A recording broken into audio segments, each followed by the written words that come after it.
Clemency? No, not yet, but Okay. I'm seeking a pardon now.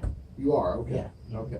Because the Attorney General of Texas came out earlier this year and said that if you're a felon, if your sentence has been adjudicated, yes, your voting rights can be restored, but you still can't hold public office In the state of in the Texas, state of Texas. statewide. Okay, so at Yeah, the federal nothing- level, it's yeah. treated differently. Yeah, federal level, ain't no stipulations except what's in the Constitution. Okay, okay, all right. Well, that's why I want to get clarification on. Okay. Or they wouldn't have put me on the ballot. Okay, all right. Well, yeah, I know. I knew there had to be something there that allowed you to be on the ballot. Yeah, trust me, I looked into Okay. all that. I was All right. even before I decided. Well, I'm going to run, I ask you was- about that on the air because it's been brought up. I've Well, yeah. had a couple callers bring it up. Yeah, that's what that's So. and we're gonna have callers call in today, right? I hope so. So Okay, let me good. grab some headphones for you Okay. because you'll need them if. It's a small space. Yeah. Doesn't take a whole lot anymore. Okay. I've never been in a Oh. radio station before. Oh, really? Okay. Well, Yes, I think I'm coming down with a cold, or I might be coming off with a cold. okay. But either way, I'm not contagious. I'm coming off one myself, so. That's why I sound like I sing. I I can't don't, believe I don't I'm mean to so- seem rude by not shaking hands with anybody, but I just, if I do have a cold, why Yeah. give it to everybody? Listen, excuse me, but that's why I didn't shake nobody's hand either. So Don't feel bad. Like when my daughter comes home, I pretty much pour hand sanitizer on her. I'm like, yeah, you are full of germs, little girl. Well, they've been to school. That's a petri dish, is all that is. Yeah, I'm like, no, I don't need you getting me sick. I'm good. Mike, you see my Facebook, so make sure you know just about. So you Right. make sure you dig in there, okay? Okay. Alright. Don't be soft. All right. We're going to get started here in just a minute. Intro's on now. So. Who else on here? Who else is on the station? Uh-huh. Well, locally, just me. Oh, okay. After I go off the air, we go into syndicated programming. Brian Kilmeade, Rush Limbaugh, Sean Hannity, Robert Pratt, Mark Levin, and then at night, it's Joe Pags from 10 to midnight, and then starting midnight till 5 a.m. Wasn't it some guys early in the morning? There's a I know program Joe Time called died, right? Yeah. Yeah. Oh, he hasn't been on here in nearly 4 years. Oh. Yeah. That tell you how often I get up early. In I the did morning. the show with him for 12 or 13 years. Mhm. I've had it on my own now for about 4 years. I do it now. Okay. And what I do, arguably, is a lot different than what he did. I want to be on a lot since I'm local. Well, hey, listen. Shoot, I can co-host with you. I can fill in for you. Well, while you're running for public office, you can, because Oh, yeah. then I have to give all the Yeah. other candidates the same amount of You're time I right. give you, you see. All right, here, we're going to get started. All right, welcome back to the program. Wake up call from the Pro Siding and Windows Studios, 940-763. 1290 is the talk line. As promised, we have a guest in the studio this morning, and her name is Monique Worthy. She is one of 15 candidates for the Republican nomination for the 13th congressional district seat that's being vacated by Mac Thornberry after 26 years. He is this will be his last term in office, and Monique, how are you? I'm fine. How are you? I'm doing very well, thank you. I'm happy to be here. So let's just start with the basics on who you are, because some people may be familiar with you, but most people, honestly, probably are not very familiar with you. So tell us about yourself, where you're from, what do you do for a living, all that good stuff. Okay. Well, my name is Monique Worthy, like you said. I'm 30 years old. I was born in Wichita Falls, raised in Fort Worth until I was 16 when I graduated from Job Corps. Came back to Wichita.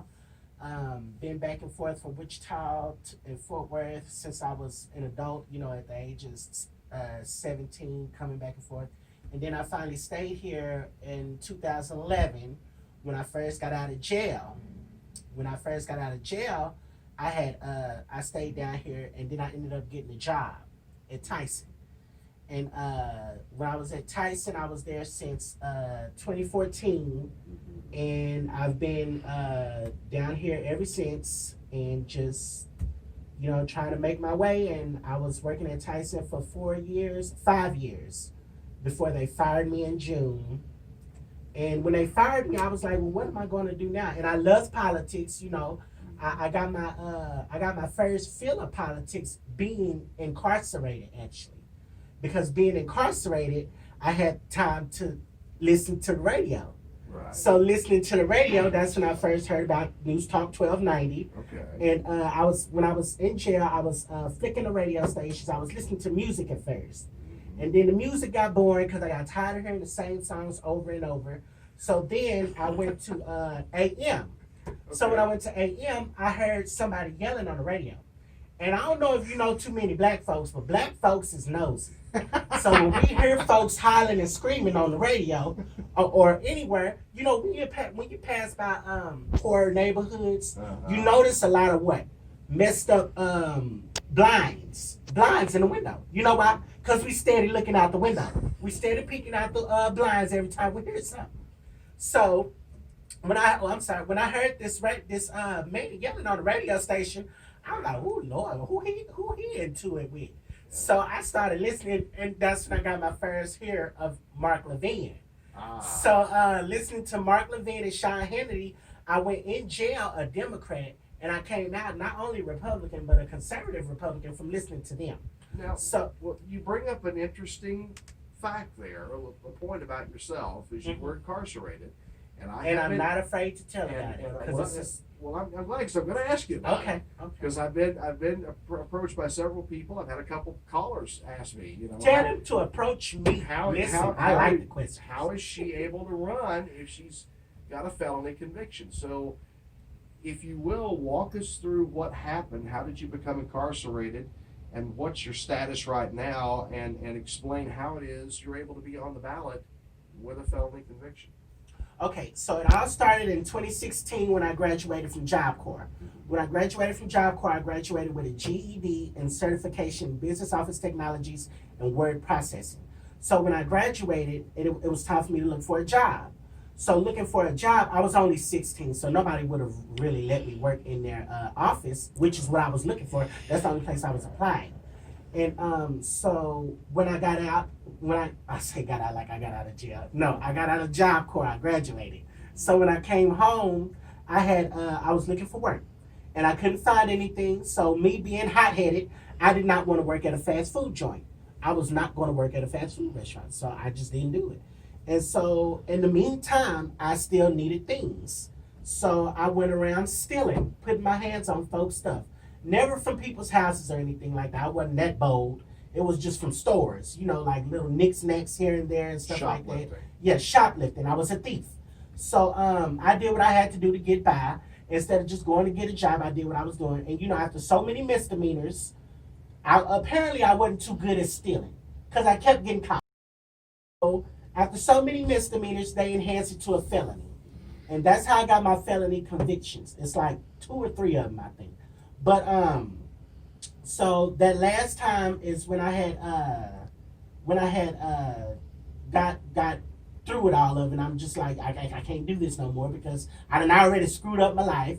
So I met Woody Gossam in the courtroom.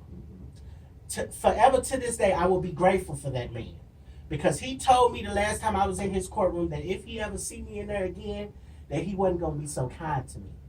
So, he gave me, I think it was a pretty lenient sentence, 6 months, and I was just like, 6 months, but I got time served, I believe, on that one, because I was in the jail waiting on bond and all that good stuff. So, he gave me time served, basically. I think I did a little bit more time after that, for that, but I had got time served for being in there prior to the court date or whatever. So, after all that, I got out, and at that time I had become a convicted felon, so it was even harder to find a job. So then I landed at Tyson. And I was grateful for Tyson because that's good money and good benefits, especially for somebody with a background like mine. So I was forever grateful for that job. They weren't forever grateful for me though, but I was forever grateful for the job. So after all that, when I had really delved into politics and stuff like that, I was intrigued by everything. I was intrigued by conservative ideologies and stuff like that, the conservative principles, philosophies and stuff. Yeah. And all that really stuck to me because I feel like that's really where black folks are. You know, black folks happen to be conservative. They just don't know it yet. You know, you stick all these policies in their faces without a name tag, guess what? They're going to agree with you. Yeah. They're going to agree with you. But as soon as you put a name tag on it, it's, I can't do all that. That ain't for me. Now they racist, they this and they that. So back to my issue, when I'm trying to look into all this stuff and get a real grasp of it and stuff like that, back then I was even thinking running for office, you know, something to get engaged in politics, because at that time I felt like this is my calling. This is what I'm here to do, you know. Let me ask you something, because another thing you kind of dovetailed into here for us. Why do so many minorities, particularly black minorities in America, support Democrats? When, you know, for example, you take the war on poverty. The war on poverty's been going on for over half a century now. Mm-hmm. We've still got poverty. Mm-hmm. In fact, we've got people today that are more dependent upon welfare than they were back then. than they've ever been, you know. Yeah, we've got fewer people on food stamps today than we had 10 years ago, and things like that. But it seems to become a generational thing. You got the kids today are on welfare, mom and dad were on welfare, grandma and grandpa were on welfare. Mm-hmm. And so clearly this great solution that Democrats have had for decades now ain't really a solution. It ain't working at all. It hasn't fixed anything. Yeah, it's a solution. It's a problem to a solution. And you say most black folks are conservative. Then why do so many of them get behind Democratic leftist candidates? Because listen, in black communities, we for the most part don't know what a Fox News is. And when we listen to the radio, guess what? Like I was in jail, all I knew about was the music side of the station. You know, I grew up in Fort Worth, and in Fort Worth, the other AM stations we had were church songs, church music. Right. So that's what I intended to go to that AM station looking for, was some gospel music, because I love gospel music. Right. And so as I was looking for that gospel music, that's how I stumbled upon Mark Levin. I see. So black people don't have that. You know, we have it, but we don't know to look for it. So when all you have in your neighborhoods is a CNN, the ABCs, the CBS, because you can go to any of my family's houses right now, and the older folks that's up, that's what they're watching. Yeah. They don't know nothing about no Fox News. They don't listen to no talk radio. So that's all they have is that news that gets to them.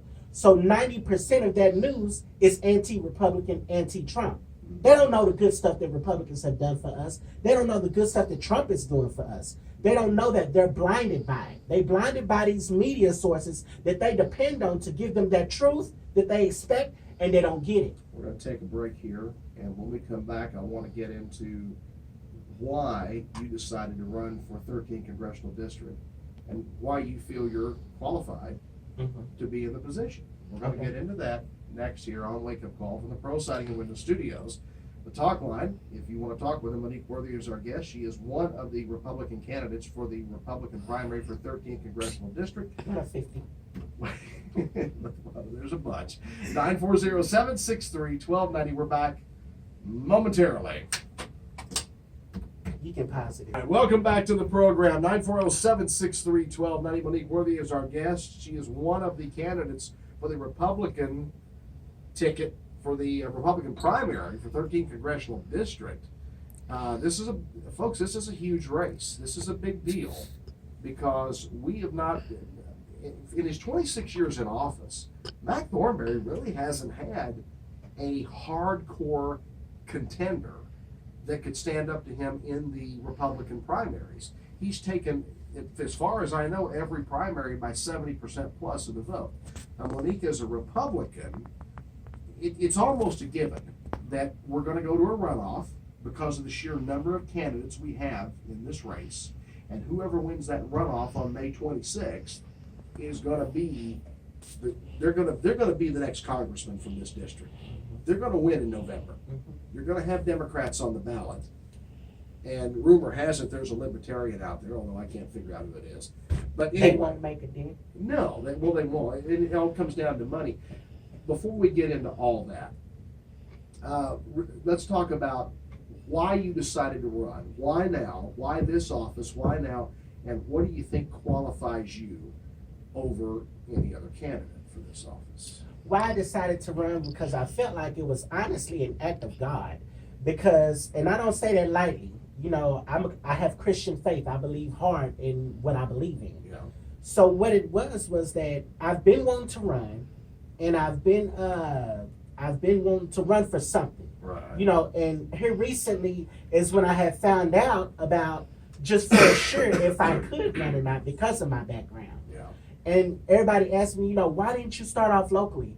Well, as Texas law would have it, I can't start off locally Right. until I can get my pardon that I'm working on from the governor. Right. And I pray God, if y'all know him, call him and tell him that I need it. So how I got to this point is I was working at Tyson. And when they fired me, it was over some BS, like something real small. And I was just like, you know, why now? After in August, it would have been 5 years. After 5 years, you know, I would have had a big raise in my pay and my what do you call it? Benefits. Right. So I was waiting on that. I was waiting on my extra vacation and all that. And then when they fired me, I was just like, Lord have mercy, what I'm gonna do with myself? So I kept thinking, you know, as I'm listening to the talk radio and I'm hearing Donald Trump getting bombasted from all sides, you know, Yeah. even his own party is his problem. So if he'd have had people like me in Congress with him from the beginning, we could have had that wall built by now. We could reform everything we sought to reform by now, Yeah. and everything would have been peaches going on into these Democrats winning. So Democrats probably wouldn't have won nothing. Let me ask you this. I mean, you've been working on this for a while. You've been talking about this for a while. And you've talked to a lot of people. You got on the ballot by petition, by the way. Yes. You did a petition. 599 signatures. That wasn't easy. You see how much of a wide load I am?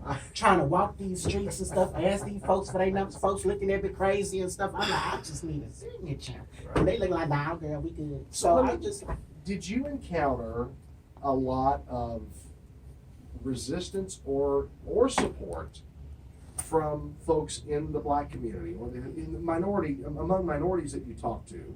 Did you see a lot of support or a lot of pushback? it was kind of equal. Okay. It was kind of equal. And what startled me the most, or what shook me the most, is just how equal it was. Like, I was expecting more pushback than support. I probably wasn't expecting no support at all.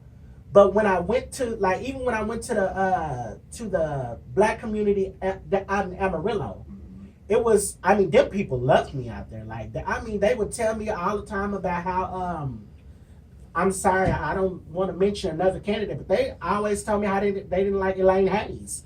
Like, and I didn't know the lady from Adam and Eve, you know, so I was just like, who is that?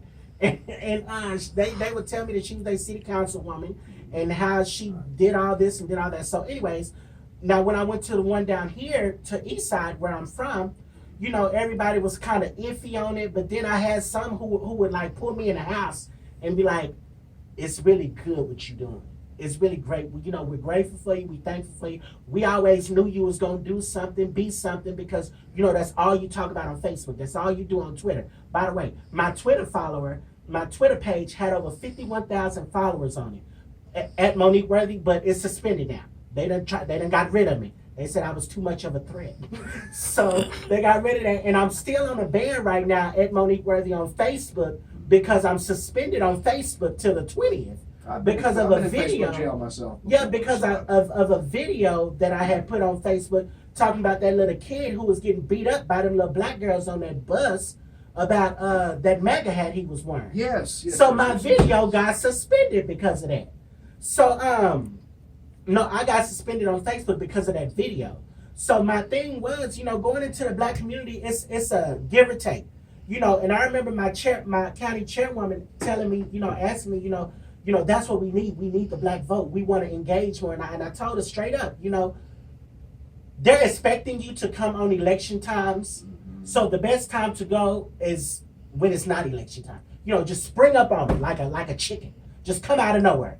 Just be like, hey, how you doing? My name is such and such, such and such, and I'm with the Wichita County Republican Party and all this. Do not go during election time. I mean, you can go when they're expecting you, but at the same time, get them used to seeing you. You know, I'm always out there. I'm always helping out. I done passed by the mission all times a day, you know, passing out food and stuff. We got a break for news here at the bottom of the hour. Can you hang around for a few minutes? I ain't got nothing but time. All right. I We'll can be hang back with around more for with Monique hours. Worthy here on Wake Up Call coming up. Because obviously we're not going to get them out. All right, welcome back to Wake Up Call from the Pro Siding and Windows Studios. Monique Worthy is our guest. She is a Republican candidate for Congress. She is one of 15 candidates that are on the ballot for the upcoming March primary, which will almost certainly go to a runoff. We'll end up with probably 3 candidates in the runoff, and in the runoff election will happen May the 26th. And as I said before, whoever wins that runoff election is going to be our next congressman or congresswoman, as it may well be with Monique. By the way, if you want to find her on Facebook, at the Monique Worthy, the MONIQUE Worthy, WORTHY. She's on Twitter at Monique Worthy. What's But on you said Twitter? it's suspended. It's right suspended. now. Well, they might unsuspend you at some point. You never I know. don't think they will. And It's then too bad. Instagram, and it's Auntie _ Thomasina. Yeah, let me tell you how I got that real quick. Okay, I got Auntie Thomasina from, you know, as a Republican, Uh-huh. other black people or minorities, period, like to call you Uncle Tom. So I just feminized it a little bit. And I went to Auntie Thomasina, you know, and I wear it proudly. You know why? Because they didn't know who Uncle Tom was. So I'll be a proud Auntie Thomasina. You know, I'm proud of it. You know, because I feel like that's what I'm doing. You So, were a delegate at the GOP convention in 2018. oh, that was the most funnest time of my life. Yeah.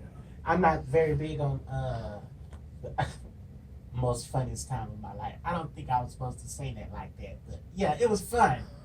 So it was. I've never been to anything like that in my life. Like it was like a shooting granny convention. Cause all the grannies there, all the old people had the guns. Yeah. You hardly didn't see no. Well, you did see some young people, and I seen this one old lady, real old lady with a cane. She had her cane in her left hand, and a big old. I'm talking about it was long. I ain't seen a handgun that long in my life, and it was strapped to her hip. And I was like, "Oh my God, look at Gangsta Granny." Not anybody you probably want to mess with too much. I would Yeah, imagine. baby, I stood by her side the whole time. I Yeah. felt safe. That's the safest spot in the whole place. It sure was. We do have a phone call coming in here. Go put those headphones on there. We'll be able to hear the caller. Caller, you are live on the air. Go ahead, please. Hello, caller. Hang on here. Let's try this. Okay, now caller, you're live on the air. Go ahead. Good morning.